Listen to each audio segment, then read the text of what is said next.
بسم اللہ الرحمن الرحیم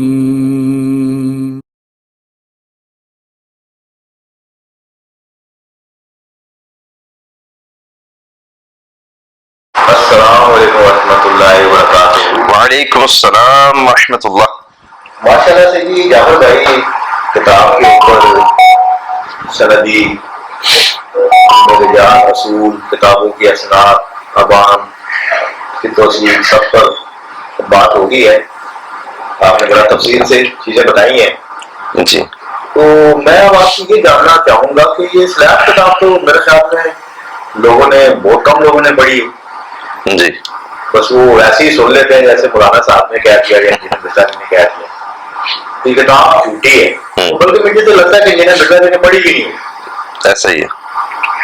ٹھیک ہے نا، تو ایسا اس کتاب کے اندر کیا ہے؟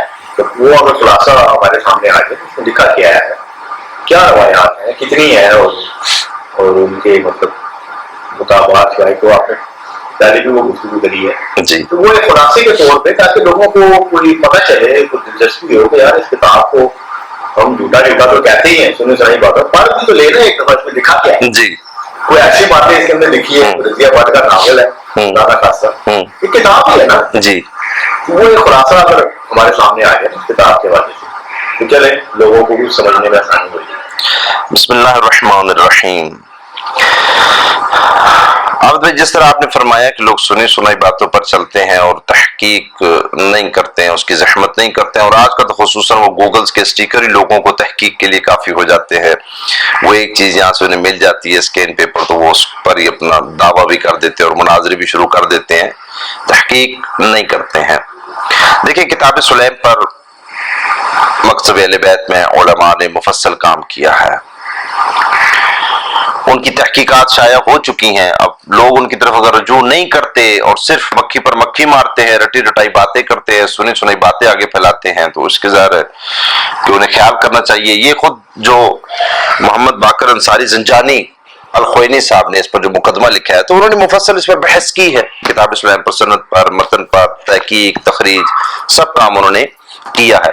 آیت اللہ العظمیٰ سید ابو القاسم الخوئی صاحب نے معجم رجال الحدیث میں اس کتاب پر بحث کی ہے کہ یہ کتاب معتبر کتاب ہے، اس کی اسناد بھی دیگر موجود ہیں، اور دوسرا یہ ہے کہ اس کے جو اس پر شبہات کیے جاتے ہیں، شکوک کیے جاتے ہیں، اس کی وجہ سے انہوں نے کہا کہ یہ کتاب کوئی موضوع نہیں بنتی ہے، من گھڑت نہیں بنتی ہے۔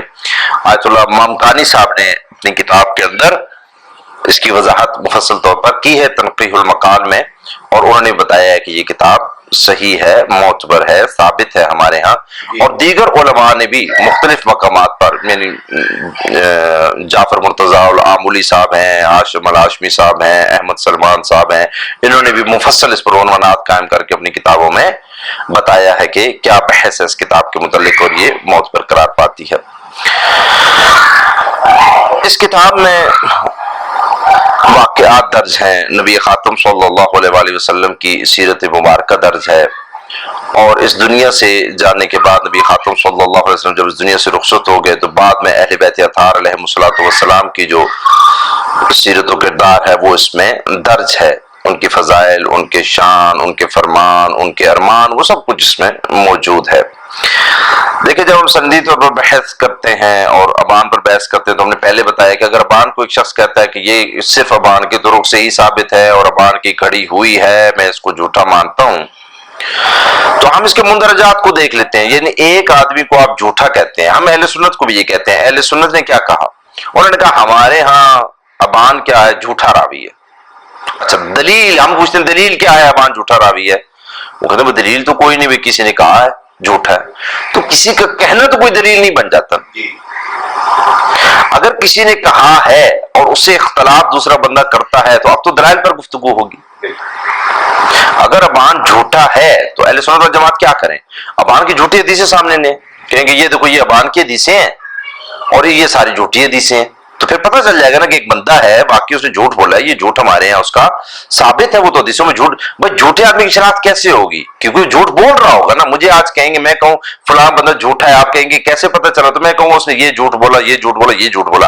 اب میں کہوں زندگی میں اس نے کیا جھوٹ بولے یہ تو مجھے کچھ بھی نہیں پتا، بس جھوٹا ہے، تو آپ کہیں گے کہ جب آپ کو پتہ ہی نہیں ہے، کبھی اس کو جھوٹ آپ نے سنا ہی نہیں ہے، تو آپ اس کو جھوٹا کہتے کیوں؟ میں اس کی ایک مثال دے دیتا ہوں. اہل سنت والجماعت میں جب یہ بحث کی جاتی ہے، آپ اس کے بارے میں کتاب المیزان پڑھیں، میزان الاعتدال جو کتاب ہے. میزان الاعتدال میں امام ذہبی نے ابان پر جو عنوان قائم کیا ہے اور اس کے بارے میں بحث کی ہے، اس میں کئی مقامات پر وہ کیا لکھتے ہیں؟ وہ کہتے ہیں کہ میں کہتا ہوں، ایک روایت لکھتے ہیں، یہ روایت ابان نے بیان کی ہوئی ہے، یعنی ابان تک سند گئی ہے، لیکن معاملہ کیا ہے؟ اب اس روایت کو کوئی دیکھے اور کہے کہ یہ کیسی روایت ہے؟ وہ امام ذہبی کہتے ہیں کہ میں کہتا ہوں کہ فضل نامی یہ راوی غیر ثقہ ہے. وہ کہتے ہیں کہ ایشو اس روایت میں یہ نہیں کہ یہ ابان نے بیان کیا اور روایت کا متن کیا رہا ہے، اصل ایشو یہ ہے کہ ابان تک جو سند گئی ہے نا وہ صحیح نہیں ہے. اس میں ابان کا کیا قصور ہے؟ یعنی ابان تک سند صحیح پہلے جائے، پھر ابان کے آگے بھی سند صحیح ہو، پھر وہ بات جھوٹی نکل آئے، تو ایسا نہیں کہ وہ ایک روایت نکل آئے، وہ تو خطا بھی ہو جاتی ہے، نسیان بھی ہو جاتا ہے، صحب بھی راویوں سے ہو جاتا ہے. لیکن اس قسم کی ان کے پاس اگر تواتر سے روایتیں آ رہی ہوں کہ ساری جھوٹی نکلیں تو پھر کہا جائے گا کہ ابان جھوٹا ہے. اب دیکھیں آگے وہ کیا لکھتے ہیں، ایک اور روایت لکھتے ہیں. وہ کہتے ہیں میں کہتا ہوں، امام ذہبی کہتے ہیں میزان الاعتدال جلد اول میں، یہ صفحہ 53 اردو میں جو چھپا ہوا اس میں یہ بات ہے کہ یہ زہیر بن محمد کی نقل کردہ منکر روایات میں سے، یعنی ابان کی ہی ایک اور روایت لکھی اور کہا یہ منکر ہے. لیکن کیوں؟ کیونکہ ابان کہا نہیں، وہ ابان کے پیچھے جو راوی موجود تھا زہیر بن محمد، یہ اس کی روایت ہے اور اس کی پیش کردہ یہ منکر روایت ہے، یعنی اس راوی پر چلا ہے. ابان تک تو سند صحیح گئی ہی نہیں ہے. جب ابان تک صحیح سند جائے گی اور اس کے آگے بھی سند صحیح ہوگی تو پھر بحث آئے گی کہ ابان کیا بیان کر رہا ہے. باقی راویوں کی اپنی توثیقات دیکھیں گے، ان کی روایات دیکھیں گے، اور ابان کیا بیان کر رہا ہے پھر یہ دیکھیں گے.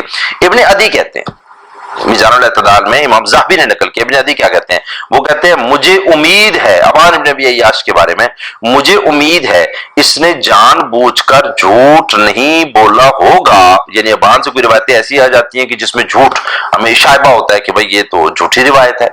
تو وہ ابن عدی کہہ رہے ہیں، اہل سنت کے امام ہیں، علم جرح و تعدیل میں امام ہیں، اس فیلڈ کے ماہر ہیں، وہ کہتے ہیں کہ مجھے امید ہے ابان نے جان بوجھ کر یہ کام نہیں کیا ہوگا.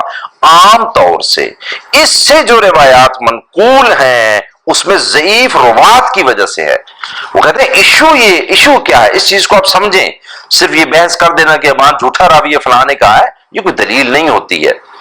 وہ کہہ رہے ہیں ایشو یہ ہے کہ ابان کی اگر کچھ روایتیں ایسی آتی ہیں جو ظاہراً جھوٹی لگتی بھی ہیں، لیکن مسئلہ یہاں پر یہ آ گیا ہے کہ ابان تک جو سند آئی ہے نا وہ سند ہی خود فی نفس ہی ضعیف ہے. جب وہ سند ضعیف ہے تو ابان کے کندھے پر اس کا بار نہیں پڑتا، انہوں نے جھوٹ بولا پیچھے والوں نے.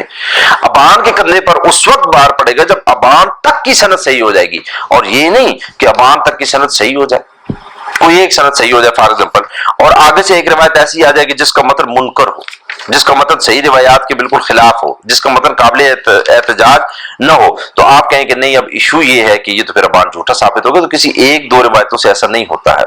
خود بخاری میں، خود مسلم میں صحیح متصل اسناد کے ساتھ احادیث موجود ہیں جن پر علماء نے یہ لکھا ہے کہ نہیں ان کے یہ جو متن کے حصے ہیں یہ فلاں چیز اس میں منکر پائی جاتی ہے، یہ متن ہے، یہ شاذ ہے، ایون موضوع تک کا حکم لگایا ہے. یہ آپ وحید الزمان صاحب نے جو صحیح مسلم کا حاشیہ لکھا ہے، تو وہ جب حضرت ابو سفیان کے بارے میں جو اس میں حدیث آتی ہے تو وہ کیا لکھتے ہیں؟ وہ کہتے ہیں ہمارے ہم نے تو اس کو موضوع بھی کہا ہے، انہوں نے لکھا ہے. تو ایسا نہیں ہوتا کہ کوئی ایک روایت ایسی آ جائے تو آپ کہتے ہیں کہ اب یہ سارے اس میں سے فلاں راوی جھوٹا ہو جائے گا، حالانکہ کوئی بھی نہیں مانتا کہ یہ جھوٹے راوی ہیں.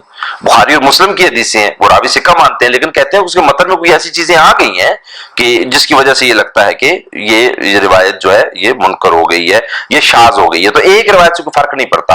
اب میں مثالیں دینے لگا تھا لیکن ابھی اس چیپٹر کو نہیں اوپن کرتے پھر بات بہت زیادہ پھیل جائے گی. تو بخاری مسلم میں بہت زیادہ اس کی مثالیں، دیگر کتب میں کہ سندیں صحیح ہوتی ہیں لیکن اس کے متن میں کوئی نہ کوئی کمزوری پائی جاتی ہے، تو اس کا مطلب یہ نہیں کہ راوی جھوٹا ہو جاتا ہے. جھوٹا راوی وہ ہوتا ہے کہ جس کی آپ روایات اپنے سامنے رکھتے ہیں تو تواتر صاحب کو پتہ چل جاتا ہے کہ تو جب بھی بیان کرتا ہے وہ ہمیشہ صحیح کے خلاف ہی بیان کر دے گا. تو آپ کہیں گے کہ ہاں، لیکن اس راوی تک جس کو آپ جھوٹا کہہ رہے ہیں اس راوی تک کی سند صحیح ہونی چاہیے، تب اس کے راوی کے کندھوں پر. ابان سے پہلے کی سند ضعیف ہو اور آپ وہ سارا بوجھ ابان کے کندھے پر ڈال دیں، تو یہ امام ابن عدی نے بھی وہاں لکھا اور امام ذہبی نے بھی یہ لکھ دیا.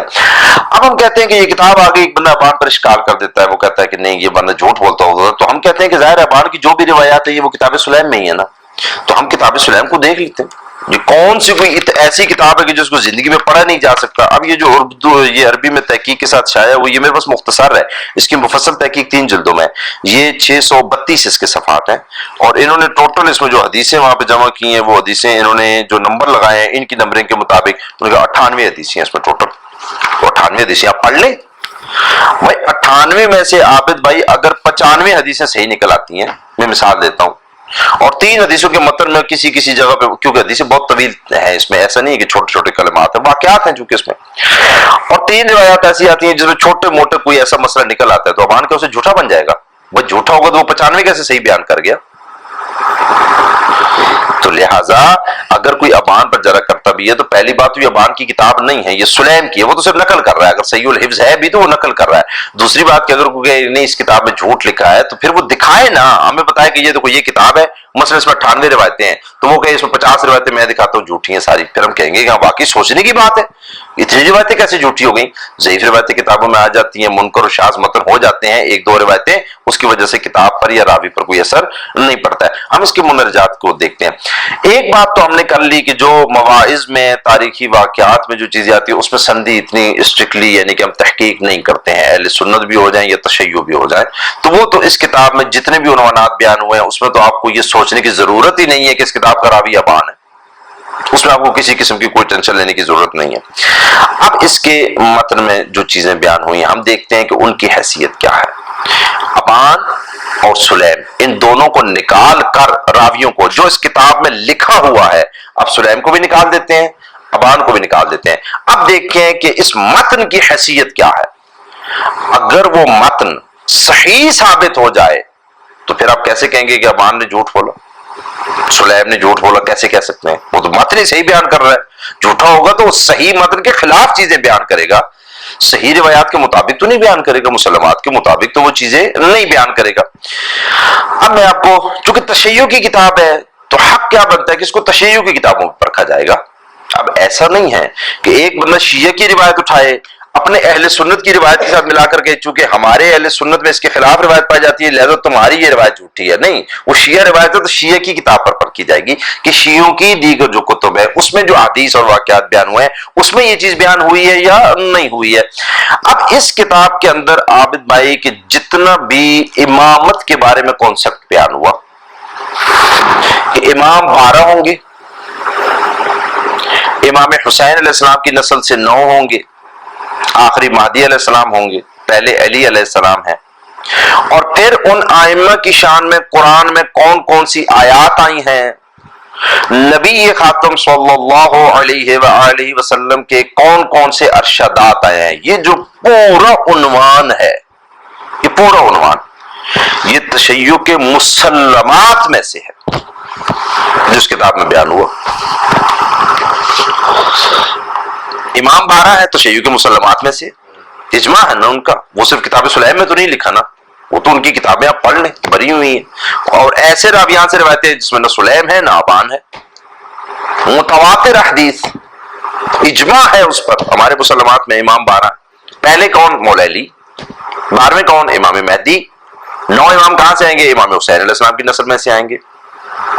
پھر قرآن میں جو ان کے بارے میں آیات ہیں مثلا آیت اولی الامر، مثلا آیت تطہیر، مثلا کونوا مع الصادقین، مثلا آیت بلغ، مثلا آیت اکمال الدین، مثلا آیت ولایت، یہ تو تشیع کے مسلمات میں سے کہ یہ نہیں کے لیے آئی ہیں، یہ تو تشیع کے مسلمات میں سے، یہ تو تشیع کے متواتر حدیث ہیں، اور ان حدیث میں نہ ابان ہے نہ سلیم ہے۔ لہذا یہ جتنا بھی عنوان اس کتاب میں بیان ہوا یہ ریپیٹ ہوا ہے عنوان، یعنی ایک حدیث ایک جگہ نہیں آئی ہے، کیونکہ وہ الگ الگ راویوں نے الگ الگ احتجاج جب پیش کیے ہیں مولا علی علیہ السلام کے، امام حسن علیہ السلام کے، تو انہوں نے جس جگہ پر جو جو حدیثوں کو استدلال بنایا وہ جب کسی اور جگہ پر استدلال کیے تو وہ حدیثیں ریپیٹ بھی ہوئی ہیں، تو لہٰذا ایک کثیر حصہ جو اس کتاب کا وہ اس عنوان پر قائم ہے، یہ عنوان تشیع کے مسلمات میں سے ہے، اس پر اجماع ہے اور اس پر احادیث متواترہ ہیں، لہذا اس میں جھوٹ کا شائبہ ہی نہیں ہے۔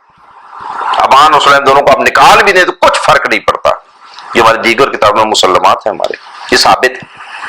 لہذا صحیح لغیرہ ہی کے عنوان میں یہ بالکل وہ عنوان جو اس کتاب کے اندر لکھا ہوا ہے اس عنوان کے تحت وہ سب کچھ بالکل قبول کرنے کے لیے کافی ہے۔ کیونکہ وہ صحیح لغیر ہی ہے. اگر ابان پر ذرا مان لی جائے تو پھر بھی یہ متن قابل قبول ہو جائے گا. اس کے علاوہ اس میں مثلا نبی خاتم صلی اللہ علیہ وآلہ وسلم کی سوانح حیات لکھی ہوئی ہے. اب میں اس کو یعنی کہ اردو ترجمے سے اس کے صفحات نمبر کی ترتیب سے میں نے کچھ عنوان جو نبی خاتم صلی اللہ علیہ وسلم کی زندگی سے متعلق اس میں لکھا ہوا تھا تو میں نے اس کو مختصر طور پہ جمع کر لیا بطور ہیڈنگ. اب ذرا پوری روایتیں تو نہیں پڑھی جا سکتی, بطور ہیڈنگ کر لیا کہ نبی خاتم صلی اللہ علیہ وسلم کی زندگی کے متعلق یہ واقعات اس میں لکھے ہیں, اور اس ترتیب سے جس ترتیب سے اس کتاب میں لکھے تھے میں نے اسی ترتیب کے پیش نظر, تو لہٰذا میں کچھ سوانح حیات کے لحاظ سے وہ ترتیب بیان نہیں کر رہا ان کی, اس کتاب کے لحاظ سے ترتیب بیان کر رہا ہوں. میں آپ کو چند واقعات کی طرف اشارہ کر دیتا ہوں تو آپ دیکھ لیجئے گا کہ آیا وہ باتیں جھوٹی ہیں یا سچی ہیں. مثلا اس کتاب میں لکھا ہے کہ نبی خاتم صلی اللہ علیہ وآلہ وسلم کو حضرت علی علیہ السلام نے غسل اور کفن دیا, اور نبی خاتم نے ان کو اس کی وصیت کی تھی. یہ تو اہل سنت میں بھی ثابت ہے انہوں نے غسل اور کفن دیا. جی بالکل ثابت, اس میں تو کسی کو شک ہی نہیں ہے. ثقیفہ بنی سعدہ میں جب سارے چلے گئے تو مولا علی اسی لیے وہ کہتے ہیں وہ تو غسل اور کفن دے رہے تھے. اس میں لکھی ہے حدیث حوض کہ حوض کوثر پر میرے پاس لوگ آئیں گے اور ان کو ہٹا دیا جائے گا. یہ کتاب سلیم میں جگہ جگہ پر یہ حدیث لکھی ہوئی ہے. تو اس حدیث میں کسی کو شک ہے یہ تو بخاری اور مسلم میں لکھی ہوئی ہے. یعنی نبی خاتم کی سوانح حیات بیان کر رہا ہوں شیعہ اور سنی سے. تو اہل سنت اگر کہتے ہیں کہ اس کتاب میں جو بھی لکھا ہے جھوٹ لکھا ہے تو بتائیے حدیث حوض جھوٹ ہے؟ اگر جھوٹ ہے تو وہ بخاری اور مسلم میں جب لکھی ہے تو سچ تھی. اس کے راوی پھر کذاب نہیں بنے, اس کے راوی سکے ہی رہ گئے بخاری مسلم کے. یہ تو بخاری مسلم میں لکھی ہے. اس میں مثلا حدیث لکھی ہے کہ یہ امت بنی اسرائیل کی راہ پر چلے گی, تو یہ جھوٹ ہے, یہ تو بخاری میں لکھا ہوا ہے.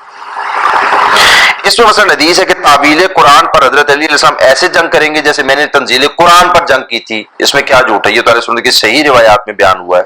میں ابھی وہ تحقیق و تخریج نہیں بیان کر رہا کہاں کا بیان ہوا, میں صرف بیان کروں کیونکہ یہ ایسے عنوانات ہیں جو سب کو معلوم ہے.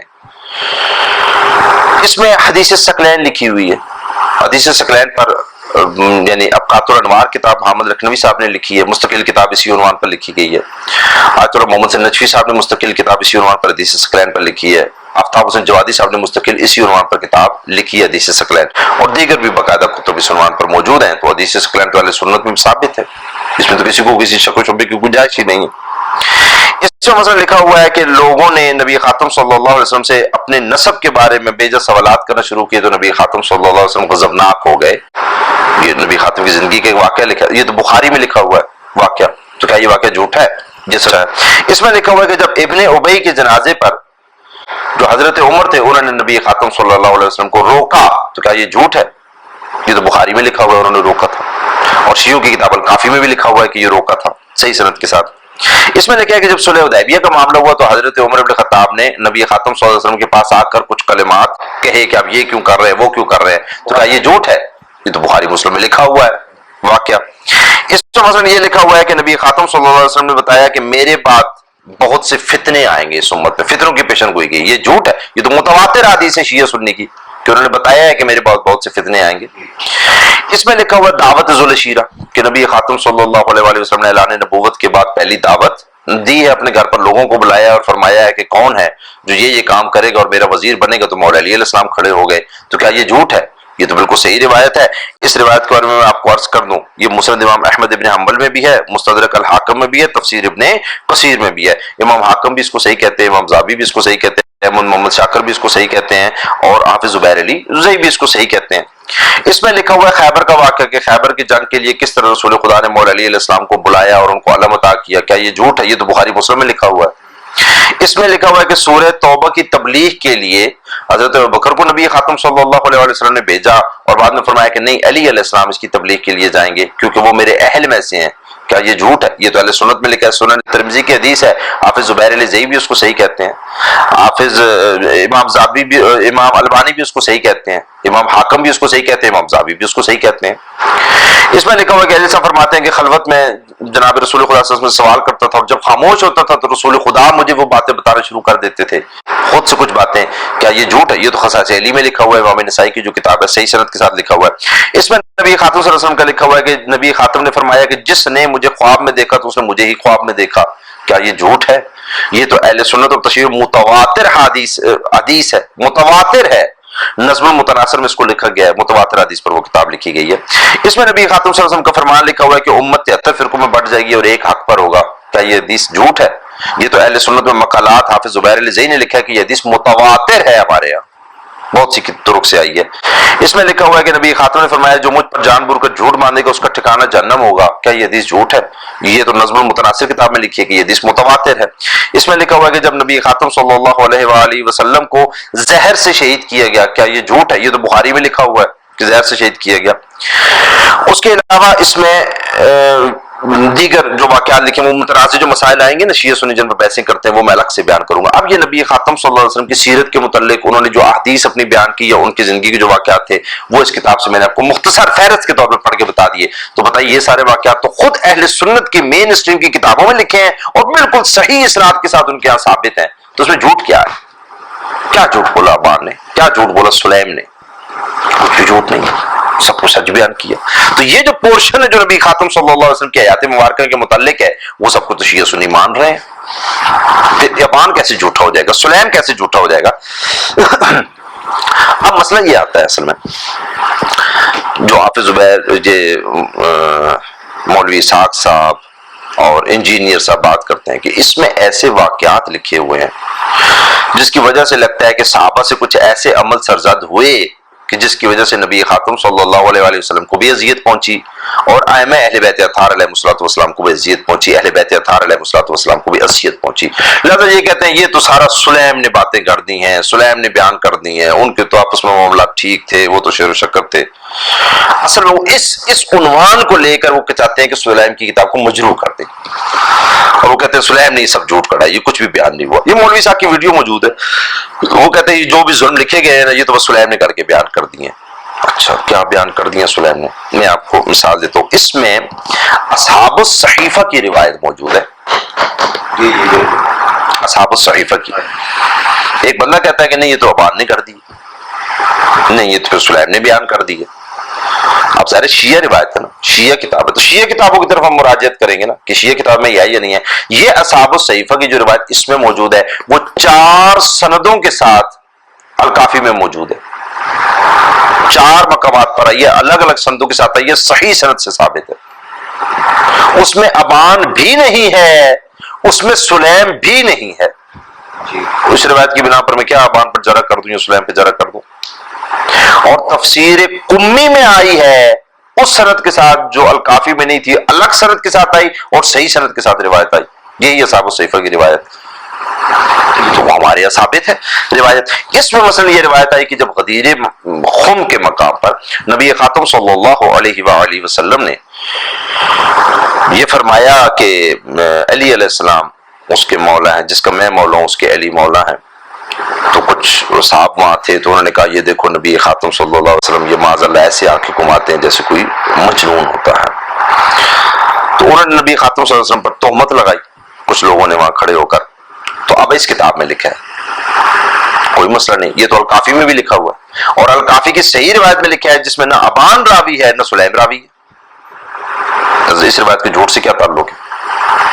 یعنی آپ اگر ابان پر اس لیے کوئی بندہ کہتے وہ جھوٹا ہے جی اس نے یہ دیکھو روایت بیان کر دی، کوئی بات نہیں، یہ الکافی میں موجود ہے، ابان نہیں ہے اس پہ، سلیم نہیں ہے اس میں، لہٰذا یہ صحیح غیری ہو گئی نا، شیعہ کتاب کے مطابق صحیح غیری ہوگی اگر ابان پر ذرا مان بھی لی جائے۔ اسی طرح عقبہ کا واقعہ لکھا ہوا ہے اس کتاب کے اندر، تو واقعہ عقبہ کے اہل سنت میں ثابت نہیں ہے، یہ نبی خاتم کی زندگی کے بھی میں واقعات بتا رہا ہوں، کیا ثابت نہیں ہے واقعہ عقبہ؟ یہ میرے سامنے کتاب ہے ادھر، یہ صحیح مسلم ہے، کیونکہ واقع عقبہ میں ایک یہ صحیح مسلم ہے، مولانا عزیز الرحمان صاحب کا یہ ترجمہ ہے، اس کی جناب جلد نمبر 16 ہے، یہ حدیث نمبر 7000 اس میں 37 ہے، یہ عقبہ کی حدیث اس میں لکھی ہوئی ہے صفحہ نمبر 650 پر، صفحہ نمبر 650 پر ہے، اور یہ واقع عقبہ کے متعلق حدیث بیان ہوئی ہے۔ لیکن میں جو اس کتاب سے بھی پڑھنے جا رہا ہوں، میں ایک لطیف اس میں نقطہ ہے جس کی طرف متوجہ کرنا چاہتا ہوں کہ ہمیں جب اس کتاب کو پڑھتے ہیں، حدیثوں کو پڑھتے ہیں، تو صرف سند کی بحث کر کے نکل جاتے ہیں، کچھ متن پر بھی غور کرنا چاہیے۔ اس میں 7035 نمبر حدیث ہے، حضرت عمار سے، حضرت قیس سے روایت ہے کہ میں نے حضرت عمار سے کہا آپ اپنے اس عمل کے بارے میں کیا رائے رکھتے ہیں جو آپ نے حضرت علی کے معاملے میں اختیار کیا، یعنی ان کا ساتھ دیا، نیچے روایت میں یہ الفاظ موجود ہیں. کیا وہ آپ کی اپنی رائے تھی جسے آپ نے اختیار کیا، یا کوئی ایسی چیز تھی جس کا وعدہ نبی خاتم صلی اللہ علیہ وسلم نے آپ سے لیا تھا؟ تو انہوں نے فرمایا کہ نہیں، نبی خاتم نے کوئی ایسا الگ سے تو مجھ سے وعدہ نہیں لیا جو باقی اصحاب سے نہ لیا گیا ہو، لیکن حضرت حذیفہ نے مجھے نبی خاتم صلی اللہ علیہ وسلم سے خبر دی کہ نبی خاتم صلی اللہ علیہ وسلم نے فرمایا میرے صحابہ کی طرف منسوب لوگوں میں 12 آدمی منافق ہیں، میرے صحابہ میں 12 منافق ہیں، ان میں سے 8 آدمی جنت میں داخل نہ ہوں گے یہاں تک کہ اونٹ سوئی کے ناکے میں داخل ہو جائے. اب میرا، اور یہ نیچے بھی یہی روایت موجود ہے اگلی سند کے ساتھ، میرا یہ سوال ہے کہ بندے نے پوچھا حضرت عمار ابن یاسر سے کہ یہ جو آپ قتال میں حضرت علی علیہ السلام کا ساتھ دے رہے ہیں اس کی وجہ کیا ہے، آپ حضرت علی علیہ السلام کا ساتھ کیوں دے رہے ہیں؟ حضرت عمار ابن یاسر اس کو جواب میں یہ فرماتے ہیں کہ نبی نے یہ فرمایا ہے کہ میرے اصحاب میں 12 منافق ہیں. سوال اس نے کیا تھا آپ علی کا ساتھ کیوں دیتے ہیں؟ حضرت عمار نے کہا کہ نبی نے فرمایا میرے اصحاب میں 12 منافق ہیں.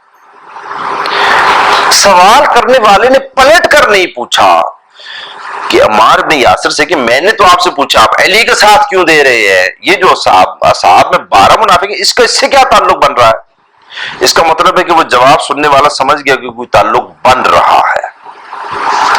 اگر نہ بنتا تو وہ کہتا کہ اس کا تعلق کیا ہے، میں نے یہ تو نہیں پوچھا صحابہ میں منافق کتنے، میں نے تو پوچھا آپ علی کا ساتھ کیوں دیتے ہیں، میرا تو سوال یہ ہے اس کا جواب کیا ہے. وہ کہتے ہیں یعنی حضرت عمار کہتے ہیں میں علی کا اس لیے ان جنگوں میں ساتھ دے رہا ہوں کیونکہ نبی کے ساتھ میں 12 منافق تھے. تو اس مطلب پر غور کرنا چاہیے کہ عمار ابن یاسر اس حدیث کو یہاں بیان کر کے کیا مراد لے رہے ہیں. بہرحال یہ واقع عقبہ اس میں بیان ہوا.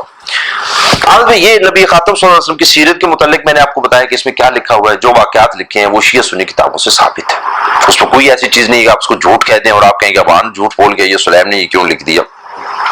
اب مثلا اس میں جنگوں کا ذکر جو مولا علی علیہ السلام نے جنگیں کی ہیں وہ جنگیں تو آپ بھی تواتر سے ثابت ہے، جنگ جمل اور جنگ صفین اور نہروان تواتر سے ثابت ہے.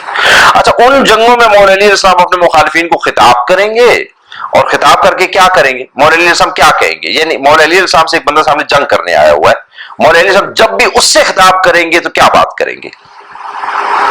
2 باتیں کر سکتے ہیں.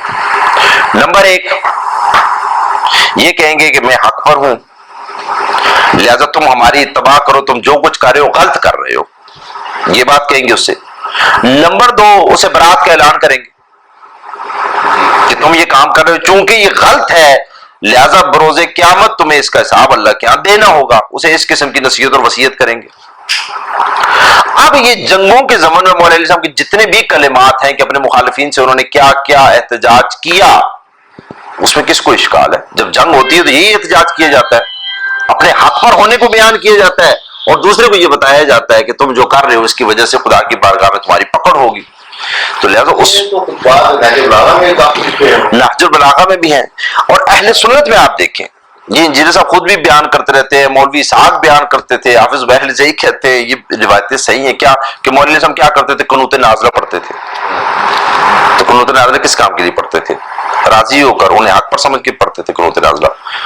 اگر کہیں ایسے الفاظ آتے ہیں جیسے انجینئر صاحب کہتے ہیں کہ نہیں دیکھو خطبہ شکشکیہ آ گیا نہج البلاغہ میں، یہ تو مولا علی کی زبان ہی نہیں ہے. کیوں زبان نہیں ہے؟ اس میں کیا کہا ہے مولا علی صاحب نے؟ معاذ اللہ گالیاں دی ہیں؟ نہیں دی ہیں. تو کیوں زبان نہیں ہے ان کی؟ اپنے آپ کو بیان کیا. خود پھر انجینئر صاحب کیا بیان کرتے ہیں، مولوی اسحاق صاحب کیا بیان کرتے رہے کہ جی نبی خاتم صلی اللہ علیہ وسلم نے تو فلاں فلاں پر لعنتیں کی تھیں. حدیثیں بیان کرتے ہیں نا کہ امام البانی نے ان کو اپنی سلسلۃ الحدیث و صحیحہ میں لکھا ہوا ہے کہ فلاں فلاں پر نبی خاتم تو لعنتیں کرتے تھے لوگوں پر. تو اگر مولا علی علیہ السلام اپنے حق کی وضاحت کر دیں، دوسرے کو کہہ دیں کہ تم باطل پر ہو، آپ کہتے ہیں یہ علی کی زبان نہیں ہے، تو رسول خدا تو لعنت کر رہے ہیں، ان کی زبان ہے. لہٰذا ظاہر ہے جو بندہ حق پر ہوگا وہ اپنے حق کو بیان کرے گا، وہ اپنے حق کا مطالبہ کرے گا. جو اس کو حق نہیں دے گا وہ اس کو کہے گا کہ تم ظلم کر رہے ہو، تم غلط کر رہے ہو. اس میں یہ کیسے آگے کہ یہ ان کی زبان نہیں ہے کہ اپنا حق بیان کرنا اور حق جو نہیں دیتا اس کو یہ کہنا کہ تم ظلم کر رہے ہو، کہ یہ اہل حق کی زبان نہیں ہوتی. اس کے علاوہ عابد بھائی جو معاملات ہیں جو جذباتی ہو کر اسحاق مدنی صاحب کہتے ہیں کہ یہ جی صحابہ نے پھر اہل بیت پہ ظلم کر دیا، یہ تو سلیم لکھ گیا تو ابان کی وجہ سے یہ باتیں سامنے آ گئیں، تو اب شیعہ لوگ بس یہ کہ یہ سارا فتنہ وہاں سے پڑا ہوا ہے۔ یہ کتاب ہے الملل والنحل، امام محمد بن عبد الکریم الشہرستانی کی کتاب ہے، ترجمہ اس کا جو کیا ہے پروفیسر علی محسن صدیقی صاحب نے کیا ہے۔ یہ اہل سنت کی کتاب ہے، شیعہ کی کتاب نہیں ہے، اور یہ ایسا نہیں ہے کہ اب کوئی اس پہ بحث کرنے لگ پڑے کہ بھائی اچھا پھر یہ مولف کون تھا تو کیسا تھا تو کیسا نہیں تھا۔ اس کے مندرجات کو دیکھا جائے کہ انہوں نے لکھا کیا ہے، اور اس مندرجات کو پرکھ لیا جائے کہ صحیح لکھا ہے یا غلط لکھا ہے۔ انہوں نے اس میں اختلاف لکھے ہیں کہ ایسے معاملات جن میں نبی خاتم صلی اللہ علیہ وسلم کی زندگی میں یا ان کی زندگی کے بعد جو معاملات تھے ان میں اختلاف ہو گیا۔ وہ کہتے ہیں اس میں پہلا اختلاف کیا ہوا، وہ کہتے ہیں واقع کرتاس، پہلا اختلاف واقع کرتاس ہو گیا نبی خاتم صلی اللہ علیہ وسلم کی زندگی میں، یہ پہلا اختلاف تھا۔ کیا جھوٹ ہے یہ؟ اب واقع کرتاس جب اس میں آئے گا تو ایک سنی آدمی مجھے کہے یار دیکھو آپ لوگ پھر لکھتے ہیں کہ جناب یہ معاملہ ہو گیا نبی خاتم صلی اللہ علیہ وآلہ وسلم کے زمانے میں، صحابہ نے ان کی بات نہیں مانی، یہ تو پھر ابان لکھ گیا تو سلیم بیان کر گیا، تو آپ یہ کیسے ہو سکتا ہے؟ یہ تو بخاری میں لکھا ہے، یہ تو مسلم میں لکھا ہے، یہ تو متفق علیہ روایت ہے بخاری مسلم کی کہ واقع کرتاس ہوا تھا۔ اور مولوی اسحاق مدنی صاحب کا ویڈیو کلپ موجود ہے واقع کرتاس میں، انہوں نے کہا پہلی بات کہ یہ جو تعویل کرتے ہیں کہ ہذیان کی نسبت نہیں کی گئی نبی کی طرف، وہ کہتے ہیں یہ غلط تعویل ہے، واقع ہی نبی خاتم کو ہذیان کہا گیا کہ ان کو ہذیان ہوا ہے۔ نمبر دو، انہوں نے کہا جو کہتے ہیں کہ نہیں یہ قائل جو تھے وہ حضرت عمر نہیں تھے، وہ کہتے ہیں یہ بھی غلط کہتے ہیں، قائل حضرت عمر ہی تھے، یہی کہہ رہے تھے۔ اور پھر لوگوں میں اختلاف ہو گیا، اور یہ ایسا واقعہ ہوا کرتاس کا کہ حضرت عبداللہ ابن عباس جب بھی اس واقعے کو یاد کرتے تھے تو اتنا گریہ کرتے تھے کہ سنگریزے تر ہو جاتے تھے کہ کیسا، اور پھر یہ کہتے تھے اس واقعے کو یاد کر کے کہتے تھے کہ ہائے جمعرات کا دن، ہائے جمعرات کا دن۔ اس کا مطلب عبداللہ ابن عباس کا فہم بتا رہا ہے کہ اس دن بہت بڑا کوئی سانحہ ہوا ہے جس کو بلا نہیں پا رہے ہیں، اتنا بڑا سانحہ ہوا ہے۔ کچھ لوگ آج کل وہ جدید محققین میدان میں آ گئے ہیں، وہ کہتے ہیں نہیں جی وہ ابن شہاب زہری نے بیان کیا ہے، تو ابن شہاب زہری تو پھر ایسے واقعات بیان کر ہی دیتا ہے، تو ٹھیک ہے پھر ابن شہاب زہری کو آپ نکال دیں اپنی روایتوں سے، اس کی روایتیں آپ نکال دیں، وہ پھر اس کو تو جھوٹی بیان کر جاتا ہوگا ساری باتیں۔ ابان کو آپ جھوٹا کہہ رہے ہیں، اس کو کیوں نہیں جھوٹا کہہ رہے؟ اس کو نکالیں پھر صحیح بخاری مسلم سے اس کی روایتوں کو نکالیں۔ تو یہ جدید منہج آ گیا ہے بھائی۔ حافظ زبیر علی زئی صاحب نے، شیر محمد صاحب نے کتاب لکھی ہے صحابہ سے محبت، فضائل الصحابہ میرا خیال اس کا نام رکھا ہے، تو اس میں ایک باب مستقل طور پہ یہ مانا ہے امام ابن شہاب زہری سے محبت کا پورا باب باندھا ہے۔ یعنی اتنے بڑے امام کے فضائل الصحابہ میں کتاب لکھ رہے تھے، ابن شہاب زہری کو وہاں نیچے انہوں نے ذکر کر کے باقاعدہ مستقل ایک باب باندھ دیا کہ بھائی اس سے محبت کرنی چاہیے، یہ ہمارا امام ہے۔ بہرحال یہ اس پہ جرا کرتے ہیں۔ یہ طبقات ابن سعد موجود ہیں میرے سامنے، محمد بن سعد کی، تو انہوں نے کرتاس پر جو روایتیں لکھی ہیں، انہوں نے وہ روایتیں کرتاس کی لکھی ہیں جس میں ابن شہاب زہری راوی ہی نہیں، تو لہٰذا یہ کو منحصر تو نہیں ہے ابن شہاب زہری پہ کہ آپ کہیں کہ نہیں بھائی ابن شہاب زہری بیان کر رہا ہے اس کو۔ بہرحال یہ واقعہ کرتاس ہے۔ دوسرا واقعہ اس میں یہ لکھا ہے کہ جو رسول اللہ صلی اللہ علیہ وسلم کی آخری علالت کے دوران پیش آیا وہ جیش اسامہ کا واقعہ تھا کہ نبی خاتم نے فرمایا کہ جاؤ، تو صحابہ نے پھر آگے سے اعتراض کر دیا۔ یہ تو بخاری میں لکھا ہوا ہے، اور یہ واقعہ کتاب سلیم میں بھی لکھا ہے، کرتاس سلیم میں بھی لکھا، بخاری مسلم میں بھی لکھا کہ نبی خاتم کے ساتھ صحابہ نے اختلاف کر لیا۔ جیش اسامہ کا واقعہ سلیم نے بھی لکھا کہ صحابہ نے اختلاف کیا نبی خاتم کے ساتھ، امام بخاری نے بھی لکھ دیا، تو بتائیے جھوٹ کہاں ہے؟ یہ کہتے ہیں دوسرا واقعہ یہ ہوا۔ تیسرا اختلاف، وہ کہتے ہیں کہ تیسرا اختلاف یہ ہوا کہ پھر نبی خاتم کے وصال کے بعد پیدا ہو گیا، تو حضرت عمر ابن خطاب جو وہ پورا جو واقعہ ہے کہ وہ کہتے تھے کہ نہیں نبی خاتم اس دنیا سے رخصت نہیں ہوئے ہیں، تو حضرت ابوبکر آ گئے اور انہوں نے کہا کہ نہیں وہ تو رخصت ہو گئے، یہ والا واقعہ۔ چوتھا اختلاف جناب یہ ہوا کہ نبی خاتم کو کہاں دفن کیا جائے، تو پھر اس اختلاف کا یہ حل نکالا گیا کہ نبی خاتم کا اپنا فرمان موجود ہے کہ ہمیں یہیں دفن کیا جائے۔ اہل سنت روایت بیان کرتے ہیں کہ حضرت ابوبکر نے یہ حدیث سنائی تھی، اور تشیع میں جو صحیح روایت ہے وہ یہ ہے کہ مولا علی علیہ السلام کا ارشاد ہے کہ نبی خاتم کو کہاں دفن کیا جائے، کیونکہ انہیں کو ساری وصیتیں تھیں اس معاملے میں۔ پانچواں اختلاف یہ لکھتے ہیں کہ امامت کے مسئلے میں ہوا، کہتے ہیں کہ امت مسلمہ کے درمیان سب سے بڑا اختلاف یہی امامت کا اختلاف ہے، کیونکہ اسلام میں کسی دین کے رکن میں